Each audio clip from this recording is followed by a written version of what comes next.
Hello folks, this is our exercise 1.6 and we're taking the part 3 video.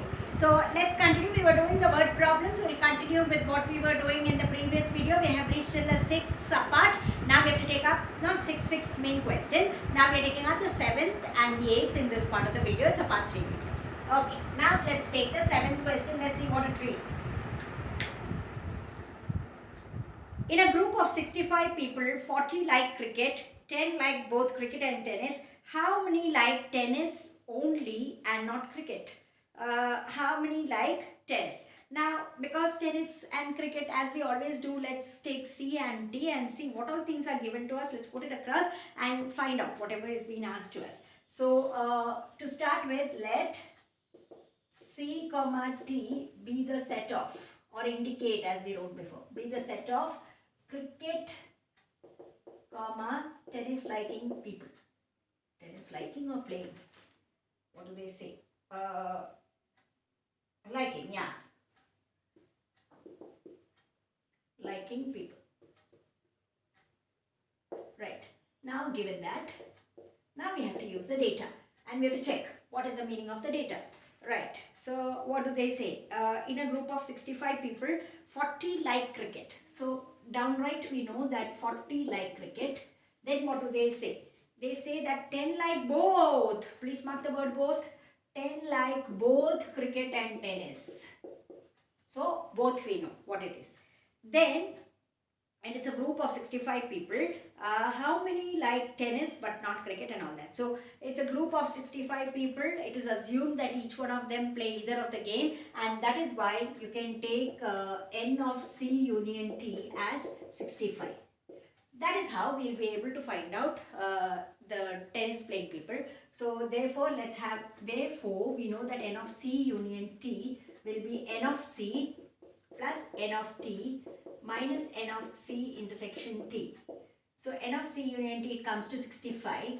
N of C will come to 40. N of T we do not know. That's what we are trying to find. N of C intersection T comes to 10.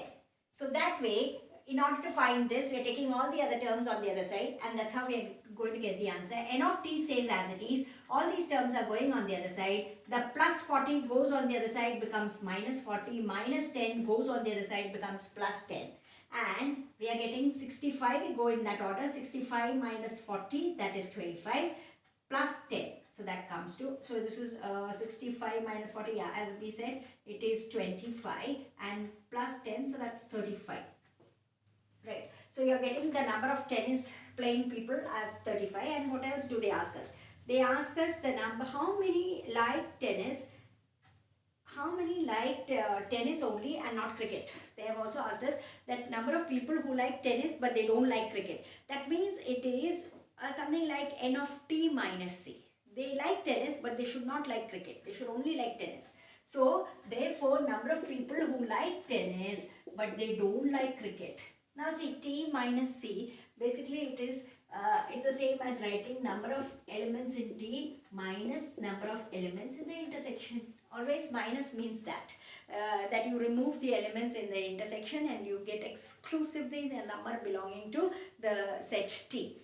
So it is as good as writing like this. And we know all this. We have the numbers. So we can put it across. N of T, we know it's 35. And the intersection element was given to us. It was 10. So that we can put it across. It's 10. So that becomes 25. We can conclude. Thus, whatever is being asked, we can conclude. We can say that number of people liking tennis, number of people liking tennis is 35, and number of people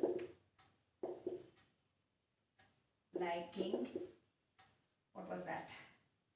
Tennis only if you want, and not cricket, otherwise you can write it that way. Tennis only is 25. or you can write it exactly the way it is given in the question. That way also you can do. You should conclude. If it comes for a higher mark, conclusions also carry mark. So you should learn to conclude, and only if you learn now, when we go to the 12th standard and when we attempt the board exam, this gets into our system of writing. So you should look at the marks and you should answer accordingly. Higher mark question, definitely ask for conclusion, and smaller marks question, of course, only the steps are important. Right, now we are going to the 8th question. In the 8th question, it says that in a committee, 50 people speak French, 20 people speak Spanish, 10 speak both Spanish and French.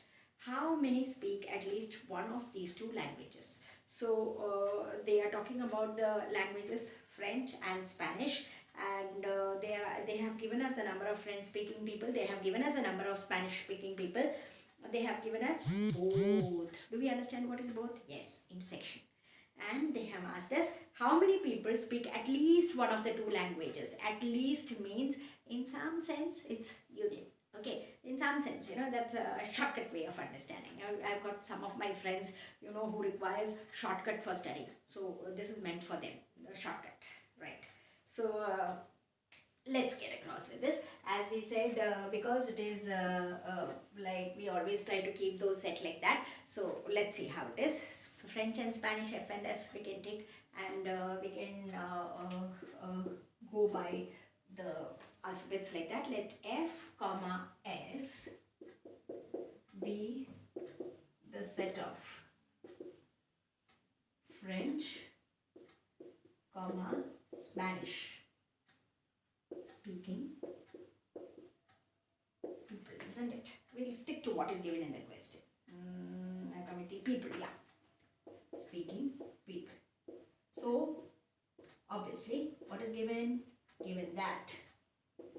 Let's find out all the numbers. N of, what was the first thing? 50 people speak French. So, N of F, it's 50. Then, they say that 20 speak Spanish. So, N of S is 20. What else? It's been given that 10 speak both. So it is N of S intersection F is, I will have to see how much is that, 10, yeah. It's 10. They ask us at least how many speak, at least how many speak both. So we know that we have to find the intersection. We have to find the union, and we know the formula. So we are going to substitute, get the answer. N of S union F by formula is N of S plus N of F minus S, N of S intersection F. All these things we have, we are just going to substitute, get the answer. 50 plus 20 minus 10. We all know that this is 70, and 70 minus 10 it's 60. Actually, these are 60 people who speak at least one of these two languages. So, thus, 60 people speak at least one of the two languages.